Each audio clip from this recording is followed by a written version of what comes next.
She was sleeping behind a pile of broken boxes when the engine stopped. Not knowing the woman stepping out of that luxury car once promised to protect her forever. What happens when wealth arrives too late, and love comes after survival? The city had learned to forget places like this. Behind the old market, past the broken fence and the rusted bins, there was a narrow stretch of concrete where the sun barely reached. It smelled of damp cardboard and yesterday's rain. That was where Amara slept. She was 17, but life had aged her far beyond her years. That morning, she sat on the cold ground, pulling the sleeve of her faded hoodie up her arm. There were faint marks, old reminders of nights spent unprotected, days spent invisible. Her hands trembled, not from the cold, but from memory. She didn't cry loudly. She had learned that tears attracted attention, and attention never helped. What Amara didn't know was that everything she believed about her family was built on silence. A grandmother's confidence. Across town, Evelyn Carter sat in the back seat of a black luxury car, calm and certain. She was a woman used to control, used to structure, used to believing that when she arranged something, it stayed arranged. For years, she told people her granddaughter was well taken care of. Private schooling, a stable home, everything money could ensure. Today, Evelyn was irritated. She hadn't heard from the caretaker in weeks.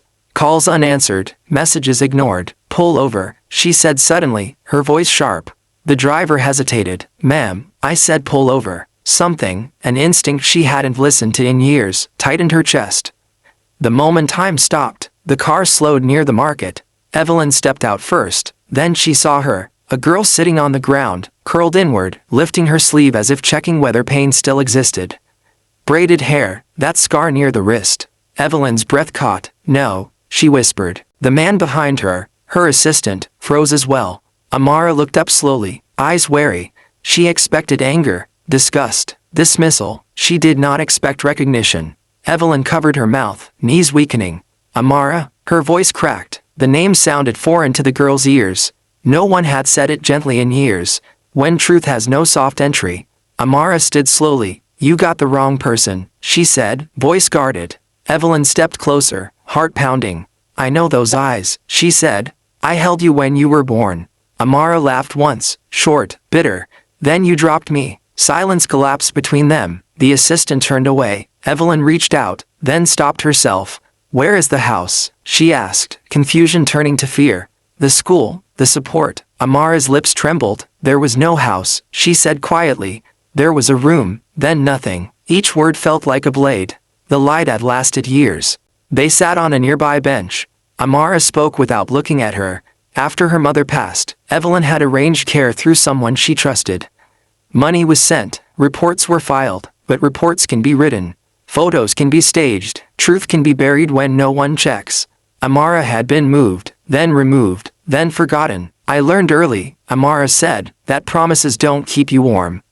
Evelyn's hands shook. She had built companies, led boards, changed lives, and failed the one person who needed her most.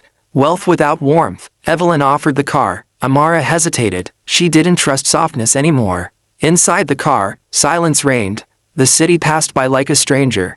Evelyn finally spoke. "I thought money was enough." Amara replied, "Money doesn't look for you when you disappear." That sentence broke something inside Evelyn that had never cracked before. A house that felt empty. Evelyn's mansion stood tall. But to Amara, it felt colder than the street. She slept that night in a guest room larger than any space she had known. Yet she didn't sleep. Comfort felt unsafe. The weight of regret. Evelyn sat outside the room all night. She didn't knock. She remembered missed birthdays, unasked questions, blind trust. In the morning, she made a vow, not to fix everything with wealth, but to stay, learning each other again. Days passed. Doctors checked quietly. Clothes were bought without pressure. Questions were asked without force. Amara tested boundaries. Evelyn accepted distance. Healing, they learned, does not rush. The scar that spoke. One evening, Amara showed her arm again. "These fade," she said, "but they don't disappear." Evelyn held her hand. "I won't disappear again," she said. For the first time, Amara believed someone might mean it. "The world finds out." Evelyn exposed the truth publicly. Not for sympathy, for accountability. Systems changed. Oversight tightened. But at night, only one thing mattered.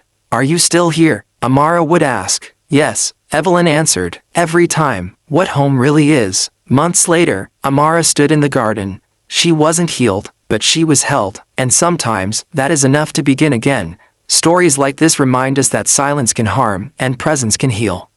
If stories of truth, resilience, and family matter to you, stay connected with this channel. More powerful stories are always waiting.